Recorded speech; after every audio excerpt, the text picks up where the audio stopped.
सभी क्षेत्रों के अध्यक्षगण,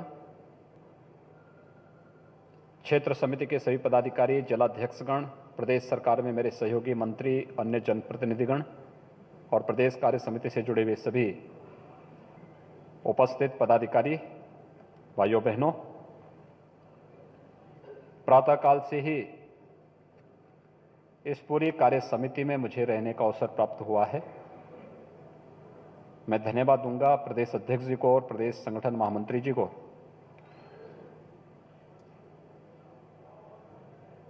कि कोरोना कालखंड में भी प्रदेश कार्य समिति को इतनी भव्यता के साथ यहां पर वो लोग आयोजित करने में सफल हुए हैं। अन्यथा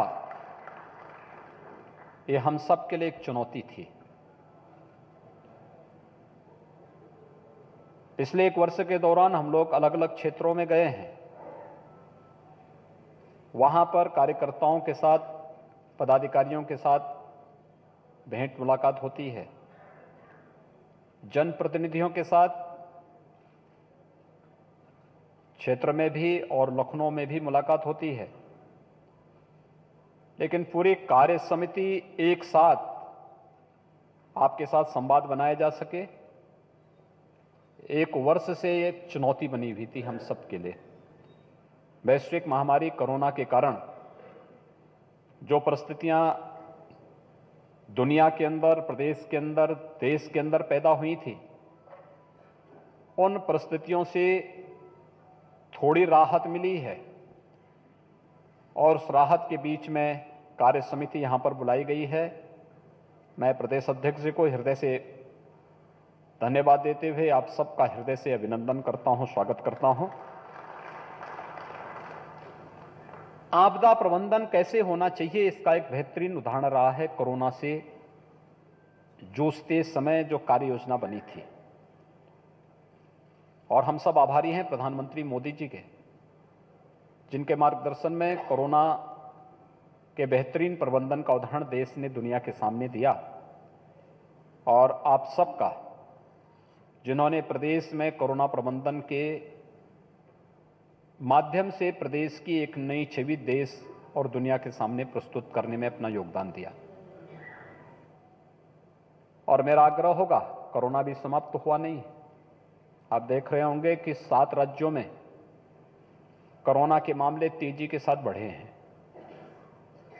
देश के अंदर कुल जितने भी इस समय कोरोना पॉजिटिव के मामले आ रहे हैं, उसमें से 7 राज्यों में 87% मामले हैं। और आवागमन जिस प्रकार से खुला हुआ है, इसको देखते हुए अतिरिक्त सतर्कता और सावधानी की आवश्यकता है। आप सबसे मेरा आग्रह होगा कि हम ये सतर्कता जरूर बरतें। जितना बेहतरीन कार्य हुआ है, थोड़ी सी असावधानी वह एक संकट भी खड़ा कर सकता है। इसलिए असावधानी, आग से, रोग से और पानी से कभी खिलवाड़ नहीं करना चाहिए, उसको हल्केपन पे भी नहीं लेना चाहिए। हमेशा सावधानी और सतर्कता ही उससे बचाव करती है। और इस सावधानी और सतर्कता के लिए आप सबका आह्वान करूंगा और आप सबसे अनुरोध करूंगा कि 60 साल से ऊपर का जो भी कार्यकर्ता है, बेझिझक सरकारी हॉस्पिटल में जाकर के वैक्सीन ले लें।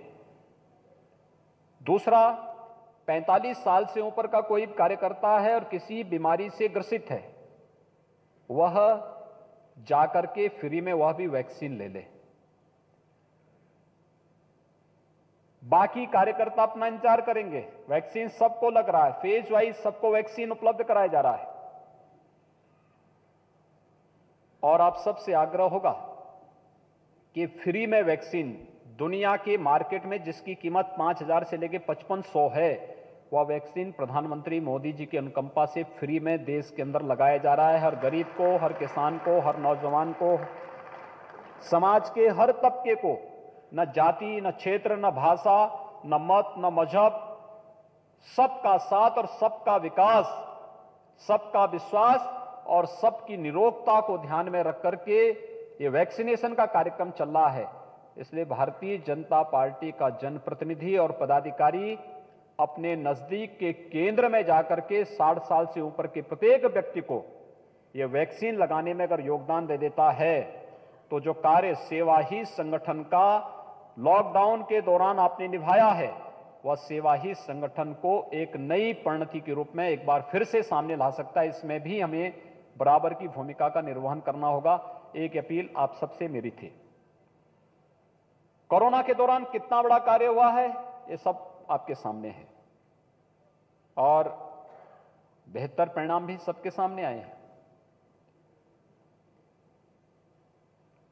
एक अभूतपूर्व कार्य हुआ है, लेकिन अभी बहुत कुछ करना है। जब प्रदेश कार्य समिति यहां पर बैठी हुई है, उन स्थितियों में बहुत सारे ऐसे कार्य होने हैं जिन कार्यों को लेकर के अभी प्रदेश की छवि को वैश्विक मंच पर स्थापित करने के समय जो बहुत मजबूती से प्रदेश को एक नई दिशा में ले जा सकते हैं। आप में से जितने भी लोग होंगे सार्वजनिक जीवन में कार्य करते रहे हैं। उत्तर प्रदेश के अलावा देश के अंदर या दुनिया के अंदर तमाम जगहों पर आपको जाने का अवसर प्राप्त हुआ होगा। ईमानदारी के साथ सोचिए, 4 वर्ष पहले जब आप उत्तर प्रदेश के बाहर जाते थे, उत्तर प्रदेश के बारे में जनता की, दूसरे राज्यों की, दूसरे देशों की क्या राय बनती थी। और आज 4 वर्ष के बाद जब आप उत्तर प्रदेश के अंदर अपनी सरकार के कार्य को देखते होंगे और तब कहीं जाते होंगे, तब जनता की और अन्य राज्यों की क्या राय प्रदेश के बारे में है, यह भी आपके सामने होगा। यह परसेप्शन है। जैसा आप भूमिका तैयार करेंगे, जिस प्रकार की भूमिका तैयार करेंगे, जिस प्रकार की कार्य योजना बनाएंगे, जिस प्रकार के कार्यक्रमों को करेंगे, उस प्रकार की राय बनेगी। 4 वर्ष के अंदर कोई दंगा न होना, यह भारतीय जनता पार्टी सरकार की अपनी एक उपलब्धि है। प्रदेश के अंदर सरकार उस कार्यक्रम को आगे बढ़ाई, लेकिन उसकी ताकत कहां से पैदा होती है? आप जैसे कार्यकर्ताओं से ताकत पैदा होती है कि नहीं, दंगा नहीं होने देना है, किसी भी स्थिति में अव्यवस्था नहीं फैलने देना है, राजनीति का अपराधीकरण नहीं होने देना है और गुंडागिर्दी के साथ सख्ती से निपटना है। जीरो टॉलरेंस की नीति जो पार्टी की थी, वो जीरो टॉलरेंस की नीति ने आज परिणाम दिया है। जो गुंडे सत्ता का सरपरस्त बनकर के सत्ता का संचालन करते थे, आज आप देख रहे होंगे दूसरे राज्यों में जाकर के अपनी जान की भीख मांग करके वहां मुंह छुपाई सिर्फ बैठे हुए हैं। यह सत्ता की धमक है और यह धमक केवल भारतीय जनता पार्टी दे सकती है, कोई और नहीं दे सकता है।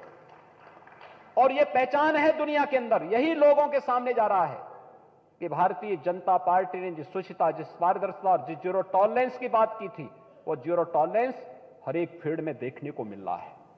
आज तो हर एक स्तर पर ये चेंज दिखना चाहिए। और इसका प्रभाव किस स्तर पर पड़ा है? प्रभाव किस रूप में चेंज होता है? आपने प्रधानमंत्री जी के मुंह से 2 शब्द अक्सर सुने होंगे,